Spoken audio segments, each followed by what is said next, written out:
হাজির ইশরাক সমর্থকরা। ঘুম থেকে উঠে সোজা নেতাকর্মীদের সাথে যোগ দিলেন ইশরাক নিজেও। তাকে ঢাকা দক্ষিণ সিটি কর্পোরেশনের মেয়রের শপথ পড়ানোর দাবিতে আন্দোলন করালো দ্বিতীয় মাসে। এই আন্দোলনের কারণে 1 মাস ধরে নগর ভবন কার্যত বন্ধ। তবে এবার আন্দোলন চললেও সেবা বন্ধ না করার কথা জানান ইশরাক। এখানে যে জরুরি সেবা এবং নাগরিক দৈনন্দিন সেবার সাথে যারা যুক্ত রয়েছে তাদের সাথে আমি শুরু থেকেই কানেক্টেড ছিলাম, এবং পুরো 21 দিনের যে ঈদের পূর্ববর্তী সময় কিন্তু আপনি দেখবেন কনজারভেন্সি ডিপার্টমেন্ট চালু ছিল, কোনো সমস্যা হয় নাই। আমরা নিশ্চিত করেছি আমাদের এই আন্দোলনের কারণে যাতে আপনার বর্জ্য ব্যবস্থাপনাটা থমকে না যায়।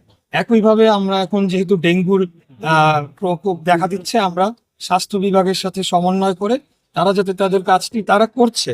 সিটি কর্পোরেশন একটা স্বায়ত্তশাসিত এবং একটা কর্পোরেশন, তারা তাদের কাজটি যথাযথভাবে করতে পারে। ইশরাকের অভিযোগ, ঢাকা দক্ষিণ সিটি কর্পোরেশনের মেয়র পদে তাকে রাজনৈতিক কারণে শপথ পড়ানো হচ্ছে না, যে কারণে শপথ না পড়ানো পর্যন্ত অবস্থান কর্মসূচি অব্যাহত রাখার হুঁশিয়ারি দেন এই বিএনপি নেতা।